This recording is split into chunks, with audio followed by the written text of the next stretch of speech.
খুব শক্ত করে বললেন, তুমি তো শিবিরের কেন্দ্রীয় সভাপতি ছিলা, তোমাকে তো খুব আস্থা এবং বিশ্বাস করে আমরা এখানে বসাইছি।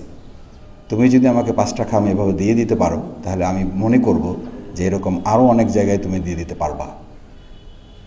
আমি সত্যি খুব শক্ট হয়েছি। আলী হাসান মোহাম্মদ মুজাহিদ ভাই শহীদ, ওনার সাথে সাংগঠনিকভাবে যতটুকু সময় দেওয়ার সুযোগ আল্লাহ দিয়েছেন আলহামদুলিল্লাহ। পেশাগতভাবে বাংলাদেশ পাবলিকেশনস লিমিটেডের উনি চেয়ারম্যান ছিলেন।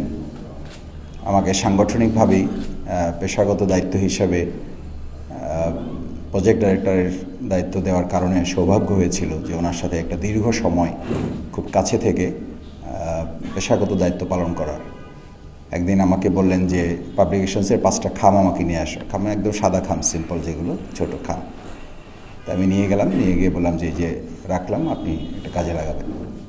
তো বলে, যেটা তো ভাউচার নিয়ে আসো নাই তুমি। তা আমি বললাম 5টা খামের ভাউচার কী করবো, যেটার দাম কত? আমি বললাম ওটা 2 টাকা করে 10 টাকা হবে, সেটা একটা ভাউচার করে নিয়ে আসো। মানে উনিও প্রতিষ্ঠানের চেয়ারম্যান, কিন্তু ওই 5টা খামই কিনেছেন, 10 টাকা আমাকে দিয়েছেন এবং বললেন যে সামনের দিকে ওইটা মেনটেন করবা। তুমি শিবিরের কেন্দ্রীয় সভাপতি ছিল, খুব শক্ত করে, কোনো এর মধ্যে কোনো মায়াও ছিল না, কোনো স্নেহ ছিল না, অথচ উনি খুব স্নেহ করতেন। খুব শক্ত করে বললেন, তুমি তো শিবিরের কেন্দ্রীয় সভাপতি ছিলা, তোমাকে তো খুব আস্থা এবং বিশ্বাস করে আমরা এখানে বসাইছি। তুমি যদি আমাকে 5টা খাম এভাবে দিয়ে দিতে পারো, তাহলে আমি মনে করব যে এরকম আরও অনেক জায়গায় তুমি দিয়ে দিতে পারবা। আমি সত্যি খুব শক্ট হয়েছি এবং এটাও ভেবেছি আমাদের এই প্রিয় কাফেলায় আল্লাহ সুবহানাহু ওয়া তাআলা এত মুরব্বীদের সাথে, এত ভালো মানুষগুলোর সাথে আমাদেরকে সাক্ষাৎ করার সুযোগ দিয়েছেন, কাজ করার সুযোগ দিয়েছেন, আমাদের জীবন বদলে দেওয়ার মতো বাস্তব উদাহরণ তারা পেশ করেছেন। আল্লাহ সুবহানাহু ওয়া তাআলা তাকে জান্নাতুল ফেরদাউসের সম্মানজনক জায়গায় তাকে আল্লাহ তাআলা করুন। বইগুলো আমাদের পড়া উচিত। এখন সাধারণত বলা হয় বই বের হয়, কেনাও হয়, পাঠকও থাকে, পড়া হয় না, অথবা পড়া হলে এগুলো আমল করা হয় না। রাসূল করিম সাল্লাল্লাহু আলাইহি ওয়াসাল্লাম একটা হাদিস বলে শেষ করছি।